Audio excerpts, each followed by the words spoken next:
झाला आता मार्केटमध्ये नवीन वाद आलाय. हापूस आंबा कुणाचा?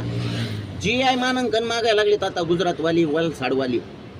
म्हणजे गल्लीपासून दिल्लीपर्यंत शांबड्या पोराला पण माहित आहे हापूस आंबा कुणाचा आहे. तो फक्त कोकणचा आहे, सिंधुदुर्ग आणि रत्नागिरीवाल्यांचा आहे. त्यांना GI मानांकन मिळालंय त्याच्यात. आणि आता गुजरातची वलसाडवाली म्हणतात आम्हाला पण हापूस आंब्याचं मानांकन द्या, GI रजिस्ट्री आम्हाला पण द्या. अरे असं कसं होईल? अरे गल्लीपासून दिल्लीपर्यंत शांबड्या पोराला विचारलं तर ती पण सांगताय कुणाचं आहे.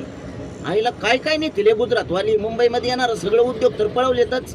आणि अजून म्हणतात शिंदे सरकार आहे आमचं, अजितदादा आहेत, आमचे फडणवीस आहेत, ते म्हणतात महाराष्ट्र माझा. अरे असं जर चालू राहिलं ना तर एका दिवशी मुंबईच गुजरातला गेल्याशिवाय राहणार नाही. तुम्हाला याविषयी काय वाटतं नक्की सांगा. आणि GI म्हणजे काय माहिती आहे ना? Geographical indicators.